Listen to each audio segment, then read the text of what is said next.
ಇವತ್ತು ನಾವು ರಾಜ್ಭವನ್ ಚಲೋ ಹಮ್ಮಿಕೊಂಡಿದ್ದೀವಿ. ಕಾಂಗ್ರೆಸ್ ಪಕ್ಷದ ಕಾರ್ಯಕರ್ತರಾಗಿ ಕಾಂಗ್ರೆಸ್ ಪಕ್ಷದ ಎಲ್ಲ ಮುಖಂಡರು ಸೇರಿ ಈ ವಿಚಾರದಲ್ಲಿ ಮನ್ನರೇಗಾ ಹೆಸರನ್ನ ಏನಕ್ಕೆ ಇವ್ರು ಬದಲಾವಣೆ ಮಾಡ್ತಾ ಇದ್ದಾರೆ ಅಂದರೆ, ಇವ್ರಿಗೆ ಹೊಸ ಕಾರ್ಯಕ್ರಮ ಅನುಷ್ಠಾನ ಮಾಡೋಷ್ಟು ತಾಕತ್ತು, ಜ್ಞಾನ, ಬುದ್ಧಿ ಬಿ ಜೆ ಪಿಗರಿಗೆ ಇಲ್ಲ.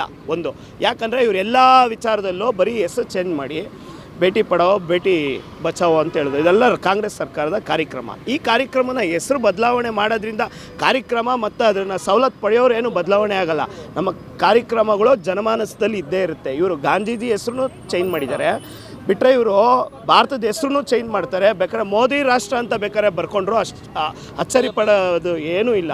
ಎರಡನೇ ವಿಚಾರ ಸರ್, ಇದರಲ್ಲಿ 33% ಮಹಿಳೆಯರಿಗೆ ಇರಲೇಬೇಕಾಗಿತ್ತು. ಅಂದರೆ 100 ದಿನದ ಕೂಲಿಯಲ್ಲಿ ಮತ್ತು 100 ಜನ ಕೆಲಸ ಮಾಡ್ತಾಯಿದ್ದಾರೆ ಅಂದರೆ 33 ಜನ ಮಹಿಳೆಯರು ಮಾಡಲೇಬೇಕಾಗಿತ್ತು. ಇದು ಪರ್ಮಾನ್ ಓಡಿಸಿದೆ, ಅಂದರೆ ಕಾನೂನು ಇತ್ತಿದೆ. ಈ ಕಾನೂನನ್ನ ಇವರು ಧಿಕ್ಕರಿಸಿ ಇವತ್ತೇನು ಮಾಡಿದ್ದಾರೆ, ಇವರು ಹೊಸದು ರಾಮ್ಜಿ ಬಿಲ್ ತಂದಿದ್ದಾರಲ್ಲ, 2 ಕಡೆನೂ ಪಾಸ್ ಮಾಡ್ಕೊಂಡಿದ್ದಾರೆ. ಅಂದರೆ ಮೇಲ್ಮನೆ ಕೆಳಮನೆ 2 ಮನೆಯಲ್ಲೂ ಪಾಸ್ ಮಾಡಿಕೊಂಡು ರಾಷ್ಟ್ರಾಧ್ಯಕ್ಷರು ಅಂದರೆ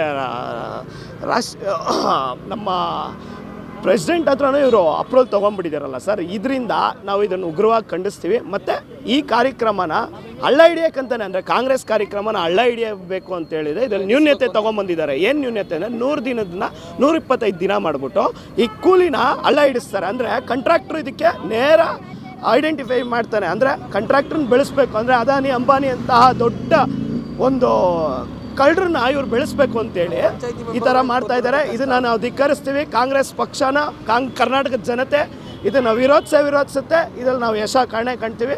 ಮನ್ನರೇಗಾ ಬಚಾವೋ, BJP ಹಟಾವೋ.